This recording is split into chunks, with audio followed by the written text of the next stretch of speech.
সবাইকে আমন্ত্রণ। Clemon beyond the গ্যালারিতে হাজির হয়ে গেছে আমি রেজওয়ানুজ্জামান, আর আমাদের সঙ্গে আজকে দুজন অতিথি আছেন, দুজন সাংবাদিক। আমরা পরিচয় করে দিতে চাই। শামীম চৌধুরী, newsg24.com-এর ক্রীড়া সম্পাদক, স্বাগত জানাচ্ছি আপনাকে। এবং আমাদের সঙ্গে আছেন সানাদ বাবলা, সকালসন্ধ্যা.com-এর স্পোর্টস এডিটর। স্বাগত দুজনকেই। আমরা কথা বলবো ক্রীড়াঙ্গন নিয়ে। আপনারাও চাইলে অংশ নিতে পারেন, আমাদের সঙ্গে যোগ দিতে হবে। কিন্তু তার আগে দেশ বিদেশের খেলার সবশেষ খবরগুলো এক নজরে আপনাদেরকে জানিয়ে দিতে চাই।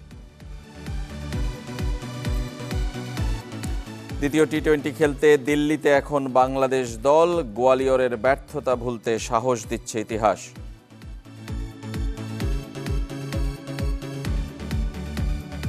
ক্রিকেট বোর্ড সভায় পরিচালক আরও কমেছে। দেশের মাটিতে সাকিবের বিদায়ের সম্ভাবনা দেখছেন সভাপতি। হ্যাঁ, সাকিবের সাথে আমার যোগাযোগ হয়েছে। সাকিবের খুব ভালো সম্ভাবনা আছে বাংলাদেশ থেকে রিটায়ার করার। নারী বিশ্বকাপে দক্ষিণ আফ্রিকাকে হারালো ইংল্যান্ড। আজ মুখোমুখি অস্ট্রেলিয়া নিউজিল্যান্ড।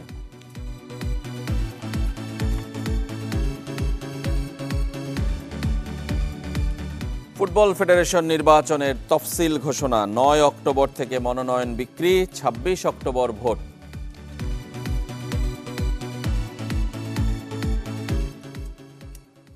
শুনছিলেন দেশ বিদেশের খেলার সবশেষ খবরগুলো। আমরা বলছিলাম যে ক্রীড়াঙ্গন নিয়ে কথা বলবো। আমরা গত 7ই আগস্ট এই সরকার গঠন হয়েছে, অন্তর্বর্তীকালীন সরকার। তারপর 2 মাস পার হয়ে গেছে। এখন পর্যন্ত ক্রীড়াঙ্গন আসলে কতটা সচল হয়েছে, খেলাধুলা কতটা সচল হয়েছে, সেই সব বিষয় নিয়ে আমরা কথা বলবো দুই ক্রীড়া সাংবাদিকের সঙ্গে। আপনারাও চাইলে অংশ নিতে পারেন, আমাদের সঙ্গে ফোন করতে হবে স্ক্রিনে দেখানো নম্বরগুলোতে। আমরা বলছিলাম যে 2 মাস হয়েছে, 7ই আগস্ট যদি আমরা ধরি, 2 মাস পার হয়েছে। কেমন চলছে বাংলাদেশের ক্রীড়াঙ্গন, সেটা প্রথমে জানতে চাই দুজনের কাছে। শামীম চৌধুরী যদি বলেন যে বাংলাদেশের ক্রীড়াঙ্গনে কি পরিবর্তন আপনি দেখতে পেয়েছেন এই 2 মাস পরে? দেখুন, এই সময়ের মধ্যে আমরা যেটা দেখতে পেলাম সেটা হলো একটি দৃশ্যমান, সেটি হচ্ছে সার্চ কমিটি গঠিত হয়েছে একটা।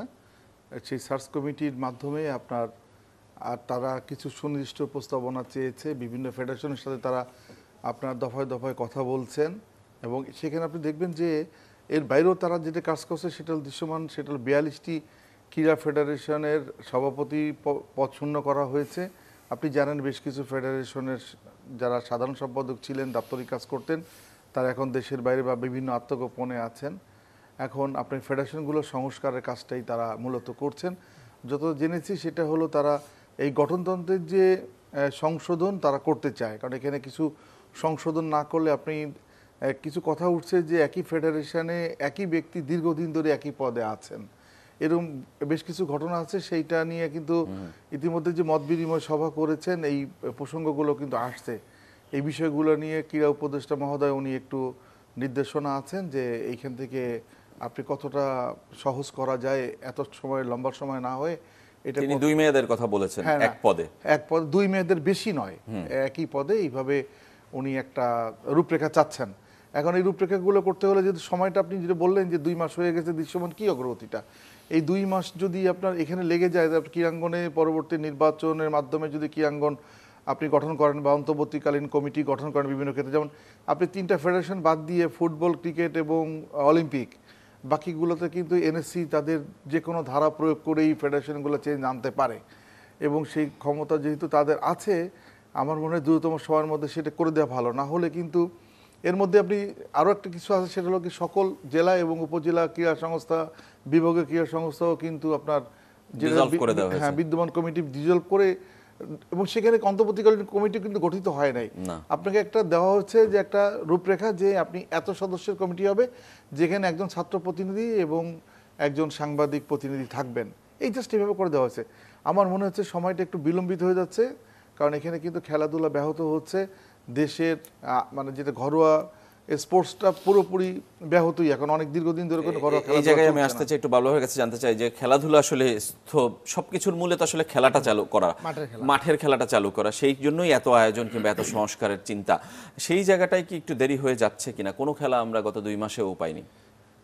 হ্যাঁ, ধন্যবাদ। এইটা হলে যে আসলে তো একটু দেরি তো হচ্ছেই। সেটা আমরা, শামীম ভাই বললেন যে হলে যে আমরা দৃশ্যমান হলে যে সার্চ কমিটির কাজটাই দৃশ্যমান আমরা দেখি, কিন্তু মাঠের খেলাটা আসলে দেখছি না। এবং হলে যে সব রকমের কমিটি 42টা ঢাকার মধ্যে কেন্দ্রীয়ভাবে 42টা ফেডারেশনের আপনার হলো যে সভাপতি নাই, তারপর হলো যে জেলা ক্রীড়া সংস্থা, উপজেলা, এই সব কিছু ভেঙে দেওয়া হয়েছে। তো সব মিলালে দেখা যায় যে আসলে হলো যে খেলার মতো অবস্থাটা মানে প্রাতিষ্ঠানিক অবস্থাটা কোনো জায়গাতেই নেই এখন। মানে এটার দায় কি সরকার নেবে না ফেডারেশনগুলোকেও নিতে হবে? কারণ খেলা চালানোর জন্য তো কোনো বাধা কি দেওয়া হয়েছে কোথাও? হ্যাঁ, না, খেলা চালানোর জন্য কোথাও আসলে বাধা দেওয়া হয় নাই। এখন খেলা চালানোর জন্য কোথাও বাধা দেওয়া হয়নি, এবং এইটা হতে পারে সরকারের তরফ থেকে বলাও যেতে পারে যে যতদিন পর্যন্ত আমরা কমিটি না দিব বা কি ভেঙে না দিব ততক্ষণ আপনাদের এই কাজগুলো করে যেতে হবে। এইটার একটা মেসেজ দেওয়াটা খুব দরকার। নাহলে এতদিন পর্যন্ত খেলাধুলা ছাড়াটা এটা হলো যে ঠিক ভালো দেখায় না। আরেকটা হলো যে প্লেয়ারদের মধ্যেও এক ধরনের হতাশা আছে যে আসলে কি হতে যাচ্ছে। তো এইটার জন্য সার্চ কমিটি যেমন কাজ করতেছে সে করতে পারে, কিন্তু এই মেসেজটাও ফেডারেশনগুলোকে দেওয়া যে হলে যে এখনকার আমরা কাজটাও দেখতে চাই, একই সঙ্গে এই কমিটি না দেওয়ার আগ পর্যন্ত আমরা কাজটাও দেখতে চাই। এই জিনিসটা এমনও হতে পারে যে হলে যে এখানে হয়তো এটা ফেডারেশনের জন্য ভালো, কোনো ফেডারেশন হয়তো একটা কাজ করলো এই সময়ে 1-2 মাসের মধ্যে সে খেলা চালু করলো, সে ভালো করলো, হু নোস, যে হলে যে সার্চ কমিটি ওইখান থেকে হয়তো অনেককে পিক করলো যে না এরা ভালো কাজ করতেছে, এরা থাকতে পারে। এটা তো হতে পারে, ফেডারেশন এই সুযোগটাও নিতে পারে। কিন্তু এই ভয়টাও কি আছে কিনা যে আমাদের বিদায় নিয়ে যেতে হবে, সেই কারণে হয়তো বা কেউ কাজ করতেও আগ্রহী হচ্ছে না, আর অনেকে তো আসলে প্রকাশ্যেও নেই, সেটাও আরেকটা কারণ। হ্যাঁ রাজীব, আপনি যেটা বলছেন বিষয়টা সেদিকেই। আপনি যদি একটা ফেডারেশন যখন জানবে যে আপনি কিছুদিন পরে এই বর্তমান যে বিদ্যমান কমিটিতে থাকবে না, তখন তারা কাজ করবে কিভাবে? তাদের যে কাজ করার যে নিশ্চয়তা দিতে হবে। কারণ আপনি জানেন যে একটা খেলা আয়োজন করতে গেলে আপনার সাংগঠনিক পর্যায়ে বেশ কিছু কাজ আছে। সেই কাজটা হচ্ছে যে আপনি স্পন্সরের সাথেও কথা বলতে হয়, তারপরে এটা আয়োজনের জন্য সাংগঠনিক কমিটি গঠন করতে হয়, এবং মাঠে সেটা প্রিপারেশন নিতে হয়। কাজগুলো কিন্তু আমরা যতটা সহজ মনে করি বিষয়টা সহজ না, সাংগঠনিক পর্যায়ে কাজগুলো কিন্তু একটু কঠিনই। কিন্তু এখন দেখেন আপনি প্রায় দেখা যাচ্ছে যেটা যে সার্চ কমিটির কর্মকাণ্ড নিয়েও, সার্চ কমিটি যে করছে সেটা নিয়েও আমরা দেখছি যে আন্দোলনও হচ্ছে, বাইরে সমালোচনা হচ্ছে, হ্যাঁ, এবং একজনের বিরুদ্ধে আমরা দেখলাম যে 2 দফায় হকি খেলোয়াড়রা কিন্তু তার বিরুদ্ধে প্রতিবাদ করছে, মানববন্ধন করেছে। বিষয়টা কেমন দাঁড়াচ্ছে যে আপনাকে এখনই দ্রুততম সময়ের মধ্যে আসলে সিদ্ধান্ত নিতে হবে যে ফেডারেশনের যে বিদ্যমান কমিটি এখন রেখে আপনি সার্চ কমিটির সুপারিশমালাকে আপনি পর্যায়ক্রমে বাস্তবায়ন করবেন কিনা, না হলে কিন্তু খেলাধুলার পথটা উন্মুক্ত হবে না। সেই জায়গাটাকে মাঠের খেলাটাকে, যেহেতু আপনি সামনে শীত মৌসুম চলে আসছে, বাংলাদেশের খেলাধুলা যে আউটডোর গেমসগুলো সবই কিন্তু আপনার এই শীত মৌসুম কেন্দ্রিক। ইভেন কিছু ইনডোর গেমস আছে, সেটাও কিন্তু শীত মৌসুম কেন্দ্রিকই হয়ে থাকে। অন্তপক্ষে এখনই সেই উদ্যোগটা নেওয়া উচিত, খুব গ্রহণযোগ্য একটা সমাধান আসা উচিত খেলাধুলার মাঠে আনার জন্য। এক কথা যদি জানতে চাই যে এখন যারা কমিটিতে আছে শতভাগ সবাইকে কি বদলে ফেলা উচিত কিংবা হবে না? আপনি দেখেন, যদি এখন যেটা বলা হচ্ছে যে আপনার রাজনৈতিক লেজুর ভিত্তি করেছেন যারা, বা রাজনৈতিকভাবে যারা বিগত সরকারের আমলে যারা পরিচিত ছিলেন, রাজনৈতিক কর্মী ছিলেন, সেই পরিচয়টাকে দেখা হচ্ছে সমাজের সর্বক্ষেত্রেই, এখন শুধু খেলাধুলার ক্ষেত্রে না। কিন্তু আপনি খেয়াল করে দেখবেন, রাজনৈতিক পরিচয়ের বাইরেও যদি সেই সংগঠকের যদি নিজের সাংগঠনিক দক্ষতা থেকে থাকে, এবং তার যদি পৃষ্ঠপোষক আনার অ্যাবিলিটি থাকে, এবং তার যদি নিজের নিবেদিত প্রাণ হয়ে থাকেন, তাহলে কেন আমি সেই সংগঠককে আমরা সরিয়ে ফেলবো? আমি তো সেই সংগঠককে রেখেও তো আমি ফেডারেশনগুলো এবং জেলা বিভাগীয় ক্রীড়া সংস্থাগুলো পরিচালনা করতে পারি। একই প্রশ্ন বাবলা ভাইয়ের কাছেও, যে মানে আপনিও কি মনে করেন যে মানে যারা নিবেদিত প্রাণ তাদের থাকা উচিত, নাকি এই সরকার অন্তর্বর্তী সরকার এভাবেই দেখছেন যে শতভাগ পরিবর্তন? আমার কাছে যেটা মনে হচ্ছে যে হলে যে গত আওয়ামী লীগ সরকারের সঙ্গে যারা হলে যে ওই আওয়ামী লীগের রাজনীতি করত, তাদেরকে সরিয়ে ফেলারই হলে যে সার্চ কমিটি এটা চাইছে। এটা হলে যে এটা হইতেই পারে, কিন্তু আবার হলে যে যারা চিহ্নিত, হ্যাঁ, একদমই সরাসরি রাজনীতির সাথে জড়িত। আবার আরেকটা জিনিস যে হলে যে সার্চ কমিটির একটা ভালো শোনা যাচ্ছে, এটা হবে কি হবে না আমি জানি না, বেশ কয়েকটা ফেডারেশনে 30 বছর 40 বছর এরকমও আছেন। এই জিনিসগুলো যদি সরে, এই রকম সংগঠকরা যদি সরে, যে 30 বছর 40 বছর ধরে যারা হলে যে চেয়ার দখল করে আছেন, বাট খেলাটা কোনো কিছুই আগায় নাই, তাহলে এইটা হলে যে একটা ইতিবাচক দিক, মানে যেটা হলে যে অনেক দিন কেউ পারে নাই, এটা সার্চ কমিটি হয়তো পারবে। এইটা আরেকটা হলে যে সংস্কারের কথাটা বলতেছে, এইখানে আমার একটু কথা আছে যে আসলে যে সংস্কার, এই সংস্কার তো আসলে প্রথম সংস্কারটা হওয়া উচিত এনএসসিতে হওয়া উচিত প্রথম সংস্কার। এনএসসি কি কাজটা করে, এনএসসি আমাদের ক্রীড়াঙ্গনকে দেখভালের দায়িত্ব হলো যে এনএসসি বেসিক্যালি কাজ করে কি, এনএসসি টাকাটা দেয় তারপর হলো যে দোকানের ভাড়া নেয়, ফেডারেশনগুলোকে টাকা দেয়, দোকানের ভাড়া নেয়। এই কাজ ছাড়া তো আমি এনএসসির কোনো কাজ দেখি না। প্রথম এনএসসি যদি একদম ওয়াচ ডকের ভূমিকায় থাকে, এনএসসি টাকা দিচ্ছে এবং খেলাগুলো কিভাবে চলতেছে সেইটা দেখে এনএসসি মন্ত্রণালয়ে একটা দিতে পারে যে এই খেলাটা ভালো চলতেছে, এই খেলাটাকে আরও বিনিয়োগ করা যেতে পারে। এনএসসি তো এই কাজগুলো এনএসসি কখনোই করে নাই। এনএসসি করে তার হলো যে মানুষকে বিদেশে যাবে, জিওর জন্য এনএসসিতে তদবির করে, এই হলো যে এই কাজগুলো এনএসসি আর অবকাঠামো নিয়েও তাদের আর তাদের উৎসাহ, অবকাঠামো, স্টেডিয়াম বানানো, এগুলোতে যদি থাকে তারা খুব লাফিয়ে যায়। কিন্তু সংস্কার কিংবা অবকাঠামোগুলো মেইনটেইন করা, সেটাতে কোনো ধরনের কোনো উদ্যোগ নেই। তো সুতরাং প্রথম হওয়া উচিত, আমি সার্চ কমিটিকে বলবো আপনি এনএসসিতে সংস্কার করুন, দেখবেন যে অটোমেটিক্যালি অনেক ফেডারেশন, এনএসসি যখন কঠোর হবে, অনেক ফেডারেশন অনেক বেশি সচল হবে। কারণ আর ফেডারেশনের যে হলে যে আপনি বলছেন যে গঠনতন্ত্র, এখানে হয়তোবা আমরা বলি আমরা এখানে তিনজনেই বোধহয়, আমরা বাংলাদেশ স্পোর্টস প্রেস অ্যাসোসিয়েশন বা ক্রীড়া লেখক সমিতি নামে একটা সংগঠন আছে, ওই আমি বিনয়ের সঙ্গে বলতেছি, তাদের যে গঠনতন্ত্রটা আছে ওই গঠনতন্ত্রটা গঠনতন্ত্র নিলে এই গঠনতন্ত্রটা অনেক বেশি কার্যকরী হবে যে কোনো ফেডারেশনের জন্য। আর এটা আমি খুব বিনয়ের সঙ্গে বলতেছি, আপনারা দেখতে পারেন। শামীম চৌধুরীর কাছে জানতে চাই যে মানে সংস্কারটা আসলে সত্যিকার অর্থে এখন হয়তো কমিটি ভেঙে দেওয়া হলো, অ্যাডহক কমিটি হলো, তারপরে আসলে নির্বাচনটা কবে হবে, আদৌ হলে সেটা আগের যে অভিযোগগুলো ছিল সেটা থেকে বিবর্জিত হবে কিনা, কিংবা এনএসসি কিংবা মন্ত্রণালয় সেটা কি আসলে পর্যবেক্ষণ করবে কিনা, কিংবা সব খেলাকে কি আসলে একইভাবে দেখার প্রয়োজন আছে কিনা। 55টা ফেডারেশন আমরা শুনেছি, অ্যাসোসিয়েশন। আপনি যেটা বলেছেন আসলে 55 ফেডারেশনের মধ্যে মানে 32টি হচ্ছে ফেডারেশন, অ্যাসোসিয়েশন মিলে 55টা হবে আর কি, যেটা এনএসসি সরাসরি হচ্ছে এদেরকে অর্থায়ন করে থাকে, একটা অনুদান বরাদ্দ বার্ষিক অনুদান বরাদ্দ দিয়ে রাখে। এখন এর মধ্যে অ্যাক্টিভ ফেডারেশন কয়টা এবং তার মধ্যে হচ্ছে ইন্টারন্যাশনাল অ্যাচিভমেন্ট আছে কয়টা, আপনাকে একটা মানদণ্ড নিরূপণ করতে হবে, যেই মানদণ্ডে আপনি কাকে স্পন্সর মানে তাকে পৃষ্ঠপোষকতা করবেন এবং পৃষ্ঠপোষকতার ক্যাটাগরি কীভাবে হবে সেটাকে নিরূপণ করা।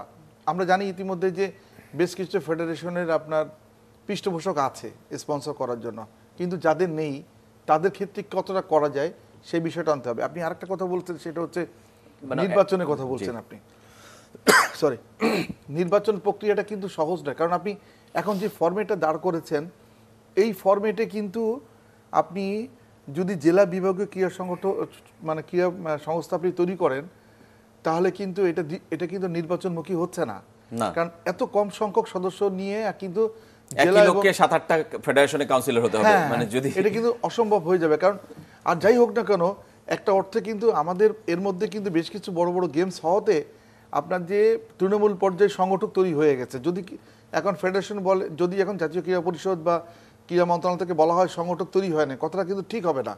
কারণ বিভিন্ন ক্লাব চালান, বিভিন্ন আপনার যে সংস্থা চালান, এরা কিন্তু অনেক আছে সংগঠক পর্যায়ে, তারা পরীক্ষিত হয়েছে, এই জায়গাটা কম্পিটিশনের লেভেলটাও বেড়েও গেছে, তাই না? সুতরাং আপনি সংগঠক কিন্তু শূন্য না। এখন যদি আপনি এমন করে দেন, এটা যদি আপনি স্ফীত না করে যদি সংকুচিত করে ফেলেন, তাহলে কিন্তু সংগঠকরাও কিন্তু আগ্রহ হারিয়ে ফেলবে।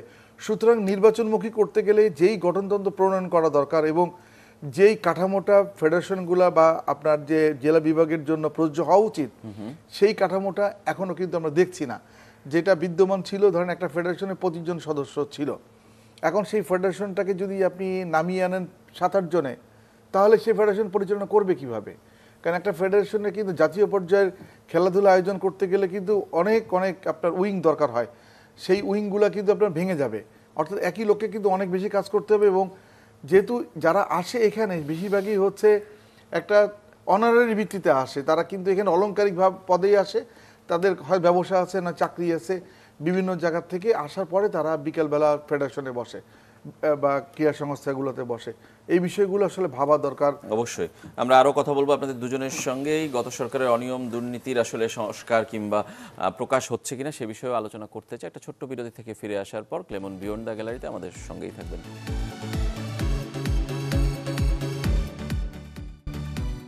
বিরতির পর আবারও ফিরে এলাম ক্লেমন বিয়ন্ড দ্য গ্যালারিতে। আমরা কথা বলছিলাম এই নতুন বাংলাদেশে স্থবির ক্রীড়াঙ্গন নিয়ে। খেলাধুলার সংস্কারের জন্য চেষ্টা শুরু হয়েছে, উদ্যোগ নেওয়া হয়েছে, কিন্তু তারপরও মাঠের খেলা শুরু হচ্ছে না। গত 2 মাসের বেশি সময় ধরে কোনো খেলা নেই বাংলাদেশে, সেটাই আমাদের আলোচনার বিষয়। আমাদের সঙ্গে আছেন দুজন ক্রীড়া সাংবাদিক, শামীম চৌধুরী এবং সানাত বাবলা। আমরা বিরতির আগে বলছিলাম যে স্থবির ক্রীড়াঙ্গন এবং চেষ্টা চলছে এবং খেলাধুলা নেই, সেটা একটা খুবই চিন্তার কারণ। হয়তোবা এই মাসেই সাউথ আফ্রিকা আসবে, একটা প্রথম খেলা আমরা ইন্টারন্যাশনাল দেখতে পাবো প্রকাশ্যে। এর আগে স্কোয়াশের একটা ইন্টারন্যাশনাল টুর্নামেন্ট হয়েছে, কিন্তু ঘরোয়া ফুটবলও হয়তোবা শুরু হচ্ছে এই মাস থেকেই। সব মিলে এই দুটো খেলা বড় খেলা, তারা হয়তোবা স্বাধীনভাবে চালাতে পারছে, কিন্তু ছোট খেলাগুলোই সবচেয়ে বেশি সাফার হচ্ছে এবং খেলোয়াড়রা সবচেয়ে বেশি সাফারার হচ্ছে, কারণ তারা যা বিন্দু পরিমাণ ইনকাম করেন সেই খেলা হলে তারপরে মানে তাদের জন্য আসলে ভাবনাটা জরুরি কিনা, কারণ তাদের কথা ভেবেই তো এই সংস্কার কিংবা এই পরিবর্তনের চিন্তা।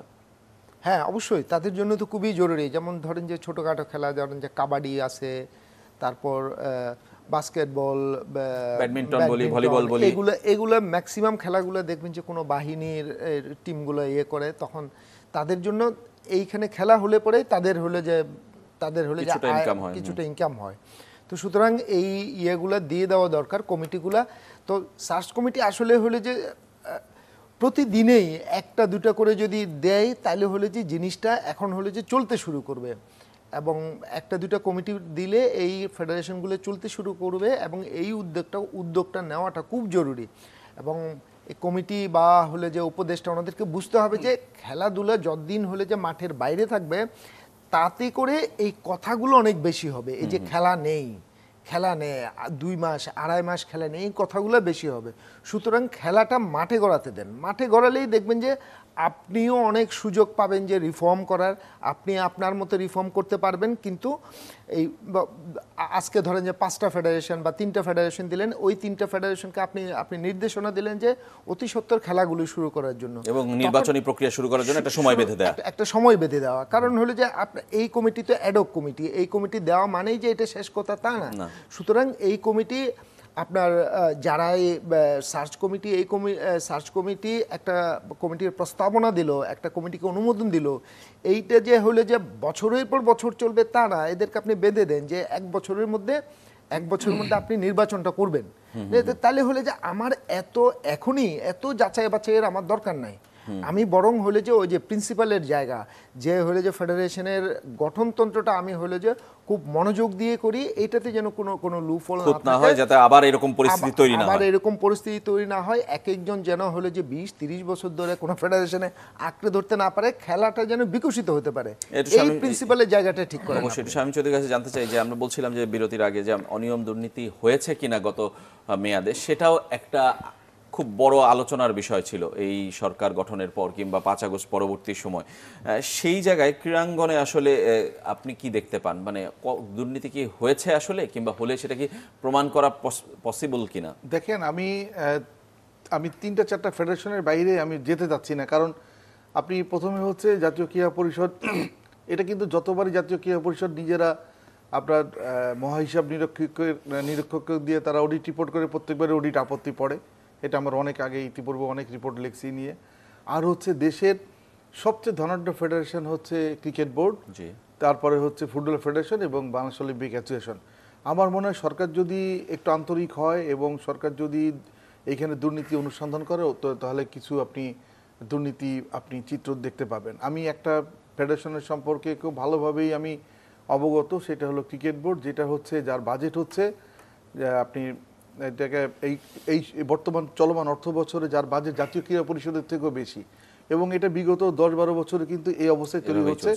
2012 সালে যখন আপনি নাজমুল হাসান পাপন আসছেন, তারপর থেকে এখানে আপনি জানেন যে ক্রিকেট বোর্ডের এখন সবচেয়ে বড় আয়ের উৎস হচ্ছে আপনার আইসিসি টেস্ট ফান্ড। আপনি পাচ্ছেন হচ্ছে প্রতি আপনি 8 চক্রে $128 মিলিয়ন। দ্যাট মিনস হচ্ছে আপনি প্রতি বছরে আপনার অঙ্কটা আপনি খেয়াল করে দেখেন যে অনেক বড় অঙ্ক আপনি পাচ্ছেন। এই যে অঙ্কটা পাচ্ছেন এটা কিন্তু আপনি অস্ট্রেলিয়া, সাউথ আফ্রিকা, ইংল্যান্ড মধ্যে Australia, south Africa, New Zealand, Pakistan, Sri Lanka যারা আছে, মানে অ্যাপার্ট ফ্রম আপনি ভারত এবং ইংল্যান্ড সমান কিন্তু এই আপনার যে ডিস্ট্রিবিউশনটা, জি এই টাকা পাওয়ার পর থেকে কিন্তু ক্রিকেট বোর্ডের আয় এবং ব্যয়টা হয়ে গেছে অনেক বেশি। আয় যত স্ফীত হয়েছে, ব্যয়টা তত স্ফীত হয়েছে। আপনি দেখেন একটা এজিএম ক্রিকেট বোর্ড সর্বশেষ 4টা এজিএম করছে, যার একটা এজিএম এ খরচ ছিল 4,19,00,000 টাকা। আপনার জ্ঞাতার্থে বলে এই অনুষ্ঠানের মাধ্যমে আমি যেটা বের করে দেখছি সেটা হচ্ছে জাতীয় ক্রীড়া পরিষদ এক বছরে এই 52টা ফেডারেশন এবং অ্যাসোসিয়েশনকে যেই পরিমাণ অর্থ অনুদান দেয় তার থেকেও বেশি অঙ্ক হচ্ছে একটা দিনে AGM মাত্র। এবং ক্রিকেট বোর্ডের সর্বশেষ এজিএম কিন্তু 1 ঘন্টা হয়নি, 1 ঘন্টার এজিএম এ তার খরচের পরিমাণ সেটা। এটা আসলে কি, এটা আসলে দেখতে কতটা শোভনীয় এটা একটু বুঝতে হবে। তার মানে আপনি বলছেন যে এখানে না। খুঁজলে অনেক কিছু হ্যাঁ, পাওয়া আমি সম্ভব। আরেকটা আপনাকে দিচ্ছি, সেটা হচ্ছে যে আপনার 2020 সালে যে বাংলাদেশ প্রিমিয়ার লিগ হয়েছে বিপিএল, জি। সেই বিপিএল এ 83,900,00,000 টাকা খরচ করেছে cricket board. Can you imagine? আপনি ক্রিকেট বোর্ডের যে আমি যে দেখলাম গত 12 বছরে ক্রিকেট বোর্ড 2,772 কোটি টাকা খরচ করেছে। এটা একটা হিউজ অঙ্ক। আমরা যেহেতু আমার কাছে ক্রিকেট বোর্ডের সকল অডিট রিপোর্ট আছে এবং ক্রিকেট বোর্ডের মিটিং এর মিনিটস আছে, আমি সেখান থেকে যোগ বিয়োগ করে কিছু দুর্নীতি অনুসন্ধান আমি করে এই রিপোর্টগুলো বের করেছি। যে আমরা নিশ্চয়ই একদিন আলাদা করে ক্রিকেট বোর্ডের এই বিষয়গুলো নিয়ে আলোচনা করব আপনার সঙ্গে, আপনি যেহেতু এই বিষয়ে গবেষণা করেছেন এবং বিশ্লেষণ করেছেন। ধন্যবাদ আপনাদের দুজনকে। আমাদের সময় একদমই শেষ, আজকের মতো এখানেই শেষ করতে হচ্ছে। আমাদের একটাই চাওয়া যে খেলাধুলা চলমান থাকবে, স্থবিরতা কেটে যাবে, সচল হবে বাংলাদেশের ক্রীড়াঙ্গন। সবাই ভালো থাকবেন।